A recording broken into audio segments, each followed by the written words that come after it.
Hello and welcome to Better English in Tacoma. I'm Karen, and today I'm going to be reading a story for you from the Bible. It's called Daniel in the Lion's Den, and it's taken from the book of Daniel, chapter 6. Darius the Mede decided to divide the kingdom into 120 provinces, and he appointed a high officer to rule over each province. The king also chose Daniel and 2 others as administrators to supervise the high officers and protect the king's interests. Daniel soon proved himself more capable than all the other administrators and high officers. Because of Daniel's great ability, the king made plans to place him over the entire empire. Then the other administrators and high officers began searching for some fault in the way Daniel was handling government affairs, but they couldn't find anything to criticize or condemn. He was faithful, always responsible, and completely trustworthy. So they concluded, our only chance of finding grounds for accusing Daniel will be in connection with the rules of his religion. So, the administrators and high officers went to the king and said, "Long live King Darius! We are all in agreement, we administrators, officials, high officers, advisors, and governors, that the king should make a law that will be strictly enforced.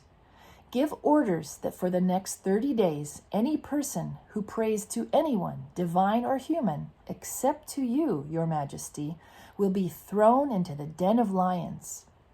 And now, your majesty, issue and sign this law so it cannot be changed, an official law of the Medes and Persians that cannot be revoked."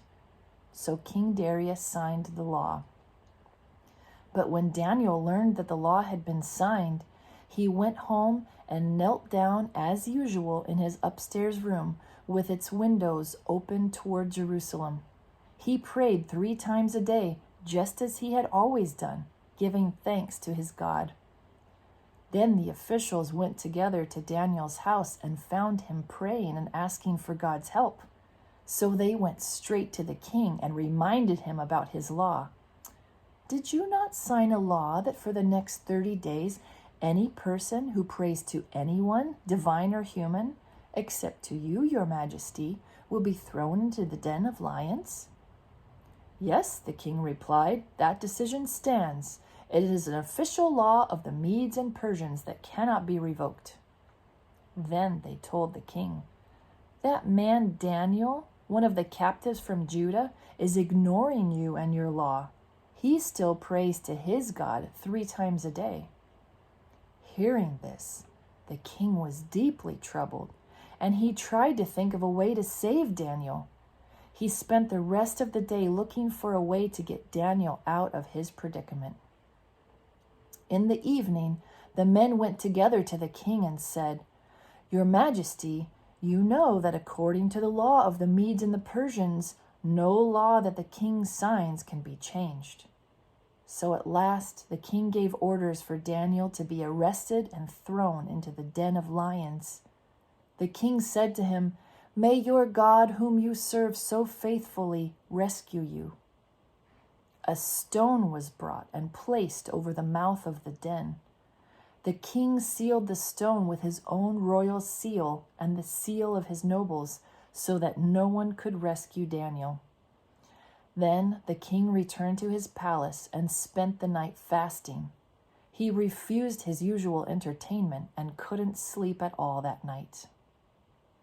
Very early the next morning, the king got up and hurried to the lion's den.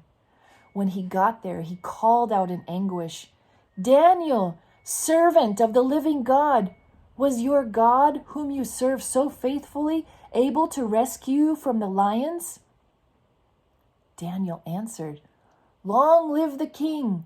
My God sent his angels to shut the lions' mouths so that they would not hurt me, for I have been found innocent in his sight, and I have not wronged you, your majesty." The king was overjoyed and ordered that Daniel be lifted from the den.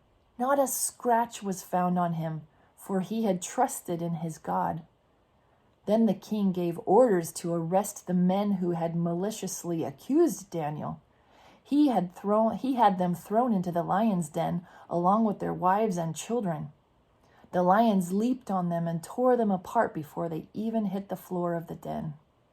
Then King Darius sent this message to the people of every race and nation and language throughout the world. Peace and prosperity to you. I decree that everyone throughout my kingdom should tremble with fear before the God of Daniel, for he is the living God, and he will endure forever. His kingdom will never be destroyed, and his rule will never end. He rescues and saves his people. He performs miraculous signs and wonders in the heavens and on earth. He has rescued Daniel from the power of the lions. So Daniel prospered during the reign of Darius and the reign of Cyrus the Persian.